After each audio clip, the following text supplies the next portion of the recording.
Fact of the matter is that wasn't necessary.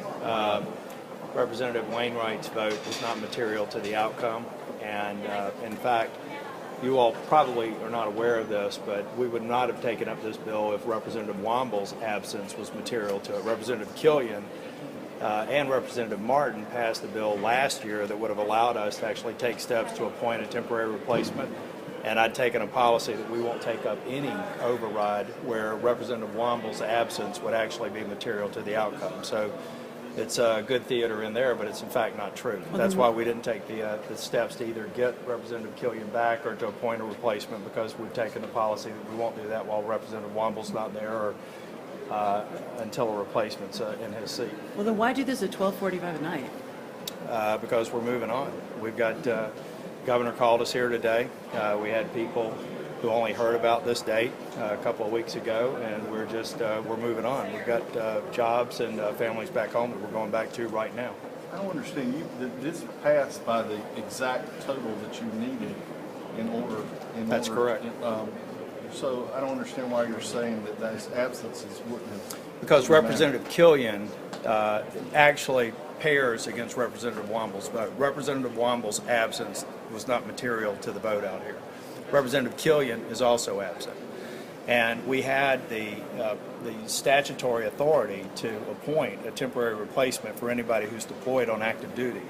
With a file of his active duty papers, his deployment papers here, the Executive Committee in Mecklenburg County could have appointed a temporary replacement. We could have had that other vote here. And I made it very clear to my members that we won't take up any vote where Representative Womble's absence would be material to it. But why was it so important? I mean, you all could have adjourned and gone home last night after handling the S9 veto, however you chose to do so. Why was it important enough to spend the extra time and keep people here in the morning to do this particular bill? Well, you know, the fact of the matter is we're talking about 3 hours, 4 hours. I mean, we convened late today. We came in at 2 o'clock. The total session's been about a 9-hour session.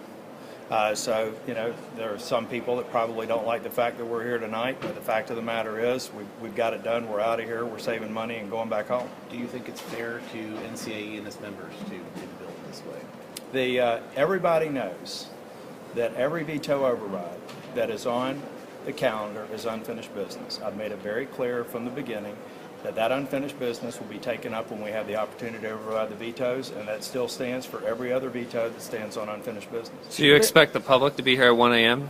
to hear the veto of that bill?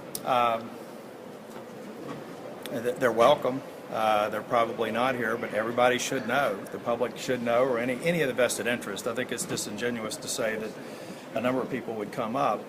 You know, that if we did it tomorrow morning, I would suspect probably the same number of people would be there, and they'd be the special interests that are opposing the override. So, you know, I'm not sure that has weight in terms of practical effect. But wouldn't it have given people a chance to contact their lawmakers and express their opinion? I mean, how would they have known to be here at 1 o'clock in the morning?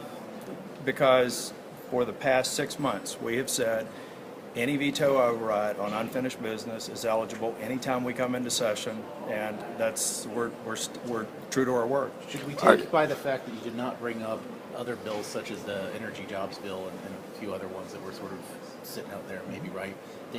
Because you didn't bring those up, should we take it that you didn't have the votes to do those? I don't think you should necessarily assume that. Are you worried that the questions about the process just stain what you were trying to do here, just the process itself, and doing it this late hour just casts embarrasses the body, as Democrats suggested? I don't think so. Like I said, I've heard similar debates when the prior majority had us here at midnight voting on the budget or voting on other matters. Same thing. We voted an $18 billion budget at midnight on third reading before. So to say that this is somehow new and different is in conflict with history. I mean, we've been here. I've been here for 4 years, and I've been here at midnight voting on something as significant as the budget. So the budget was noticed. The budget was on the calendar. People knew that vote was going to be coming up. And these veto overrides were noticed, and they were on the calendar. They weren't on the calendar for the House today. Everybody knows that any time we come into a general session, that those matters are on the calendar, and this should be a learning experience. Well, nobody knew you were coming. Because a learning experience for who? Everybody needs to know that we're in session to the extent that we have the opportunity to override a veto.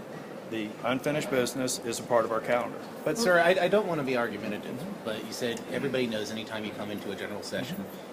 People did not know you were coming into a general session yesterday, did they? Well, anybody who understands the rules, in fact, you need to understand the rules that we use to make this effort in order were rules that were implemented by Democratic majorities of the past. I had a discussion with a couple of the minority members about that. We simply use the rules that we've passed. We all voted on, 120 people voted on them. About the second or third week we were in session, we use those rules for these purposes. People need to understand the process of the rules. We're playing by the rules. Is the House of Representatives under your leadership transparent? I think so. Far more than anyone that I served under. Are you worried though that this will ramp up, I mean, regardless of the public, that this potentially ramps up the partisanship? I don't think so. The fact of the matter is, with people who voted against the veto tonight, I've already had 3 or 4 cordial conversations with the members. I think this is one specific transaction. We can make it bigger than that, but my guess is we'll have bipartisan support on other vetoes before we're out of here in May. So why was the Racial Justice Act dealt with that way? It just didn't have the votes? Well, you know, a part of it relates to the fact that the minority has made some valid points about maybe there's a way to bridge the gap. Maybe some of them have said if we overrode Racial Justice Act that maybe we never hear about it again, and maybe we wouldn't take it up. Now we've established a select committee to talk about the specific issues and see if we can actually resolve what I think are very valid and profound concerns that the DAs have expressed, Democrat and Republican DAs across this state, about the practical effect of the Racial Justice Act. So we put together a select committee. If we can come to some compromise, then we'll never see that override come up. I hope we can. Did Republicans ask Representative Brisson to trade his vote on the racial justice issue for this last dues checkoff issue? No, Representative Brisson's been pretty clear that he supported the override. Got to go. Thank you. That's